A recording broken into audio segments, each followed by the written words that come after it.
What's up mga buddy? This is me, Noel Gadi, and welcome back sa aking YouTube channel. So for today, tayo naman ay nagbabalik para sa isang panibagong video. And syempre, ito ay isang unboxing ng ating item na nakita na naman sa Shopee. So yung item natin for today guys is sobrang ganda para dun sa ating mga content creators na ang ginagamit nila mostly is yung kanilang mga cellphones. So yung item nga natin for today mga buddy is itong ating Boya wireless microphone. So based sa price niya, ilalagay natin sa ating description below yung link para sa item na to. Pero bago yon mga kaibigan, start muna tayo by unboxing and let's have a review of our Boya wireless microphone. So agad nakikita natin yung camera. So meron siyang logo. Jump, jump, jump, jump! Jump ulit! Isa tayo ulit! Isa tayo!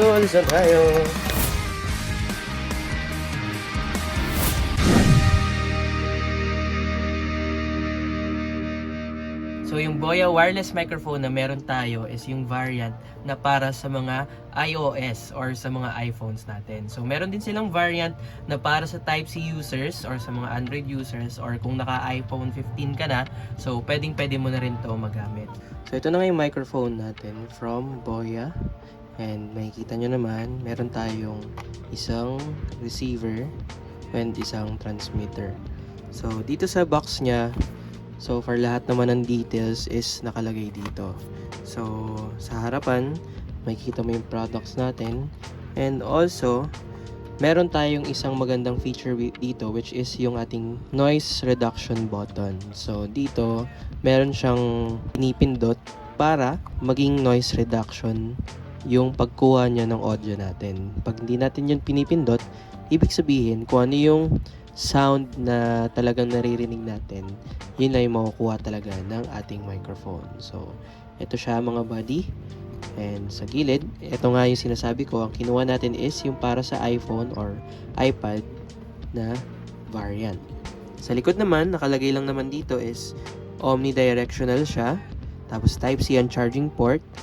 Tapos 50 meters daw yung kanilang wireless transmission. So makikita natin to kapag sinoundcheck na natin siya sa labas ng ating bahay or kung saan man tayo mapunta. Tapos dito daw is up to 9 hours daw yung transmitter runtime natin. So yung mic na ginagamit natin, pwede daw siya hanggang 9 hours. So pwede natin siya i-mute muna before natin siya gamitin or kung ayaw natin siyang gamitin rather. And yung back clip niya or kung yung pinagkakabitan niya sa ating damit or kung saan man is 360 degrees. And syempre, dito yung pinapakita ng Boya na high quality daw. Maganda yung performance ng kanilang noise reduction. And also, automatic pairing na siya. So, tingnan natin mamaya kung ano ba yung ibig sabihin ng mga features na sinasabi nila dito. So far, ito yung itsura niya mga buddy, BY-V1. So, version 1 siya kasi isa lang yung kanyang transmitter. So, buksan na natin guys at tingnan natin kung ano yung laman ng ating microphone.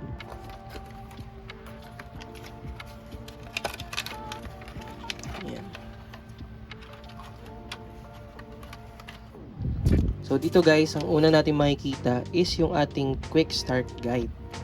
So ito yung BYV. So yun nga, meron tayong V1 tsaka V2. So makikita nyo naman, ito yung ating microphone. So dito, ito yung mga receiver natin. So ito yung mga kinakabit natin sa phone. So BYV, so either pwede pang Type-C, pwedeng pang iPhone. And ito yung ating transmitter or yung microphone natin mismo. So, nandyan nakikita natin kung ano ba yung meron dito. And ito yung mic daw natin, then noise cancellation button, tsaka power on and power off. So, meron dyang instruction kung pang power on ba siya or yung pang mute yung gusto nating makita dito. So, dito mga buddy, pinapakita lang din kung paano siya ikakabit and kung ano yung mga pwede nating ilagay. Dito din sa likuran, ayan, meron nga dalawa tayong version which is pwedeng pang USB-C or iOS Lightning. So, meron lang din mga instruction dito na kung paano natin siya gagamitin.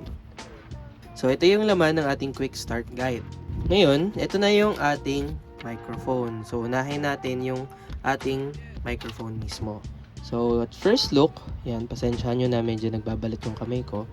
Pero dito, ayan, makikita nyo may Boya dyan. Tapos ito yung ating foam para sa microphone natin. And ito yung side buttons natin. So, ito yung sinasabi ko kanina, lapit natin mga buddy. Ito yung sinasabi natin na may noise reduction button siya. So, ito yung NR. Tapos, ito yung power off button natin. Tapos, ito yung kanina sinasabi nila na 360 degrees yung rotation ng ating clip or back clip natin. So, ito naman yung microphone natin. So, omnidirectional daw yung pagre-record niya. So, tanggalin natin para makita ninyo. Ayan, yan yung itsura ng microphone natin. So, sa weight, sobrang gaan lang niya. So, di ko lang din sure kung gaano siya tatagal. Pero ang kinaka binagbabasihan naman natin dito mga buddy is yung kanyang capability na magbigay ng napakagandang audio quality. Pero so far, so good siya. Maganda siya tignan, magaan, hindi din sobrang gaan based dun sa mga nabili natin before na mga wireless microphone din na iba. Ramdam mo yung difference sa presyo nila. And ito yung ating transmitter or yung microphone natin. Next naman is yung ating receiver. Ayan, ito yung receiver natin mga kaibigan. Ito yung kinakabit natin sa ating iPhone or kung meron kang Type-C device, kung ito yung ibang variant yung ginamit mo, so ito yung kinakabit natin sa ating charging port. So, ayan siya. So, yung next natin is yung ating cord or yung cable niya. So, yung cable lang naman niya is ito lang din naman mga buddy. Type-C cable siya. So, ito rin makikita natin mga buddy. Dito, meron din siyang charging port para sa ating microphone and also, meron din yung ating receiver. Meron siyang charging port also. So, both sila rechargeable. So, ito na yung package natin. Tetest na natin kung gumagana ba siya talaga sa ating mga device. So dito mga buddy sa audio natin is yan yung audio ng ating iPhone 13. So gaya nga ng sabi natin kanina, yan yung audio niya. Raw audio niya ang nakabukas ngayon dito sa bahay is or sa kwarto ko is yung aking exhaust fan. So ito yung audio again, paparinig ko sa inyo. Check. Ito yung audio ng ating iPhone 13 galing sa ating camera audio. So tatry na natin to mga buddy. Ito ang ating microphone coming from our Boya BY-V1. So mga buddy, very simple lang yung paggamit nitong ating Boya BY-V. Ikakabit lang natin to sa ating device. So ito papakita ko sa inyo. Ayan, kakabit lang natin yan dito sa ating saksakan. Ay, ilaw siya, magbe-blink na siya kung nakikita.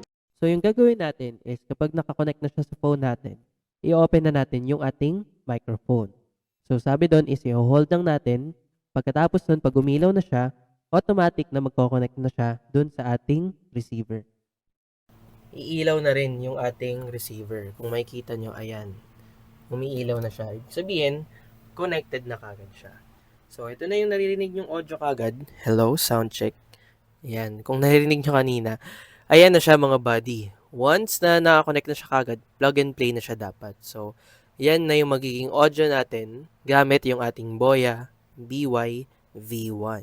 So, ito na mga buddy yung audio quality ng ating Boya BY-V1. So, ngayon nakakonect na siya. Nakikita nyo naman na solid lang yung color blue na meron tayo dito sa ating microphone. So, ibig sabihin, connected siya sa ating iPhone directly. So, ngayon naman, ito yung usually na ginagawa ng mga creators kasi nga, minsan ginagamit nila ito for interview. So, handheld lang siya. Kunwari, ayan. Ito, may tatanungin tayo isang tao. Ginaganon, inaabot nila doon sa mga tinatanong nila. Ganyan. So, yun yung isang way na ginagamit nila ang ating wireless microphone. So, pwede rin naman, kaya meron silang back clip is nilalagay nila dito sa t-shirt nila or sa kung saan nila kiniklip. So, ito yung audio quality kapag kinlip nila sa kanilang mga shirts. Ayan. So, test. Mic test. Ito na nga, mga kaibigan. Ito yung isang way kung paano ginagamit ng mga creators yung kanilang mga wireless microphone. Currently, mga buddy, itong ginagawa natin is ito yung medyo wala pang mga sound na nanggagaling sa ibang tao, so sa ibang lugar, kunwari nasa public place ka. So, ito yung normal na naririnig natin dapat. Try natin kapag in-on na natin yung noise reduction niya. So, pinipindot lang yung blue button dito. Yung blue button dito, mga buddy. So, papakita ko sa inyo. Ayan. So, pag pinindot nyo yung noise reduction, dapat magko-color green yung kulay ng ating microphone. Pakita ko sa inyo. Ayan. So, Pag nakabukas yan, naka-green. So kapag hindi, magbo-blue lang siya ulit.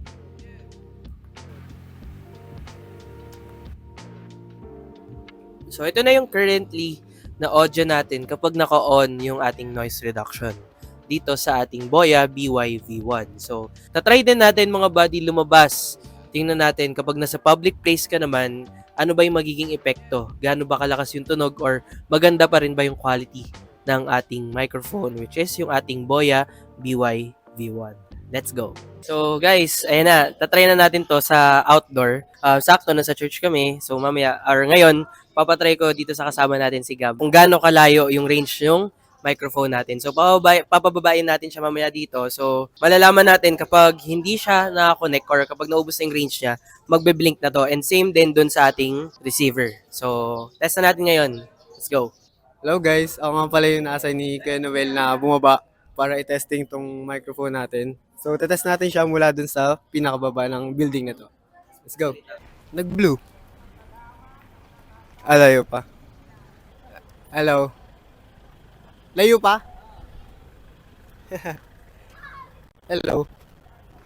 Gabriel Varona on Facebook. 18 years old. Guys, blue. Grabe, layo pala ng range ng mic na to.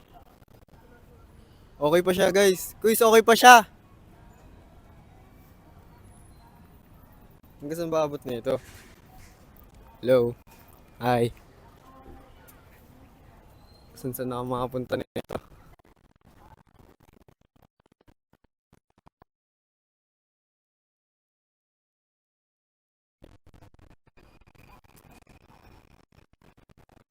Ano? So yun guys, babalik na ako. And that's it mga buddy. And I think based sa video na to guys is napakita ko sa inyo kung ano ba yung kayang ipakita or capabilities ng ating Boya BY V1. And again, if nagustuhan ninyo or kung parang gusto nyo subukan na gamitin rin ito para sa inyong mga device, ilalagay ko yung link dito sa description below para hindi rin kayo mahirapan maghanap kung saan ko rin ba ito nahanap. And again, for me personally, sobrang ganda na neto para sa akin dahil gagamitin ko rin talaga to para sa isang event namin sa church and sobrang helpful neto dahil nga gumagawa din kami dun ng mga documentary or mga interviews mula dun sa mga youth na nare-record namin. So again, sobrang ganda nitong item na to. Sobrang helpful nito para sa amin sa darating na event namin. That's why I would highly recommend this one para nga sa inyong lahat. That will be it for this video. I hope you guys enjoyed this video. Kung nagustuhan ninyo or kung naintindihan nyo yung mga ginawa ko dito, kung na-explain ko naman ng maayos, maraming salamat. Pero kung meron akong mga maling nasabi or meron akong kulang na hindi nasabi about this item, I would like you guys to comment it down below para maintindihan ko rin naman yung side niyo and para makagawa pa tayo ng mga videos na mas better pa sa mga nagagawa natin. Again, maraming salamat mga buddy. Ako nga pala si Noel Gary Jr. Lagi ko tong sinasabi and na-miss ko rin sabihin to para sa inyo lahat na always be a blessing by God to everyone and mag-ingat kayo palagi and see you on the next video. Let's go!